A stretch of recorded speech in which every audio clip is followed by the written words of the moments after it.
Word'da stol kengligi ve qur egizligini tanışlash.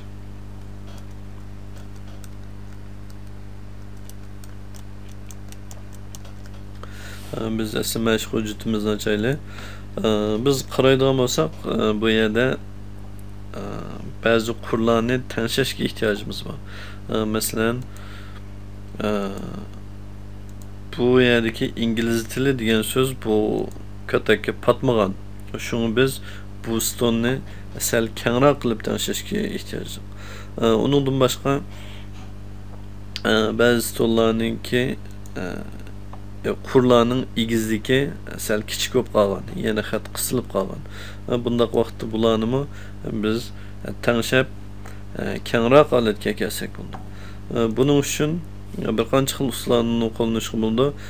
Eng oddiy usul, ya'ni biz bu stolni kengaytmoqchi bo'lsak, mouse'ni bu yerga ekilib, shakl o'zgarganda, ya'ni ikki dona stilkilik qo'sh siziq o'zgargan vaqtda mouse'ning sol knopkasini bosib turib, bu siziqni o'ng so'lga yo'tkizsak bo'ldi.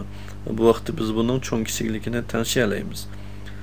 Ya'ni men buni so'lga ozroq yo'tkizsam, ingliz til degan xat patdi. Ya'ni bu stolni kengaytish maqsadiga yetdim. Hamda qaraydigan bo'lsak, bu stolniki patmabdi. Shuni bunimi ozroq kengaytaylik. Ya'ni bu stolni kengaytish usuli. Hamda bu yerga qarasak, bu stolninki qurlarninki ba'zisi igiz, ba'zisi tar bo'lib qolibdi. Buni biz mouse orqali tanishsak bo'ldi. Masalan, kichiklatmoqchi bo'lsak, ustiga cho'ngaytmoqchi bo'lsak, ostiga tortsak bo'ldi. Masalan, cho'ngaytish deganga o'xshash. Ya'ni mouse'ning stilkisi o'zgargan vaqtda buni ustiga ostiga yo'tkizsak bo'ldi. Bu bir xil usul.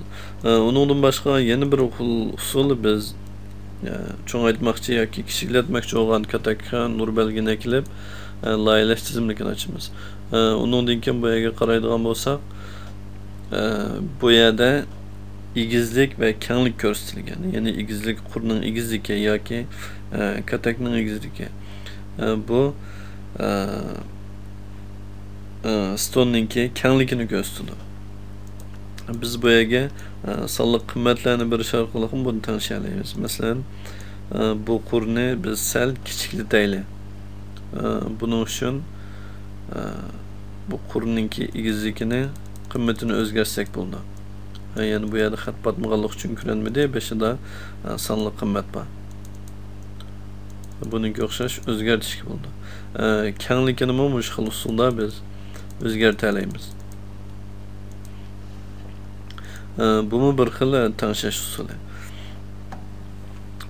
Endi yana bir xil usul, biz bütün jadvalninki hamma stollarninki kengligini o'xshash, hamma qurlarning egizligini o'xshash qilishga muhtoj bo'lamiz. Bunda vaqtda jadvalimiz redlik, o'lchamlik chiqadi.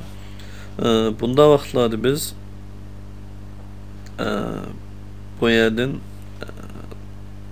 qurlarni yoki stollarni avtomatik tanishaydigan knopkani bossak bo'ldi. Masalan, qurning egizligini tanishaydigan knopka bu knopka. Bu vaqtda qarasak, hamma qurninki egizligi o'xshash bo'ldi. Endi biz stollarning kengligini tanishmoqchi bo'lsak, ya'ni bu knopkani bossak, ya'ni hamma stol o'xshash holatga keldi. Ya'ni bu qur stollarni tap-takshi tang bo'laklarga bo'lib tanglashtirish usuli, ya'ni kengligini va egizligini.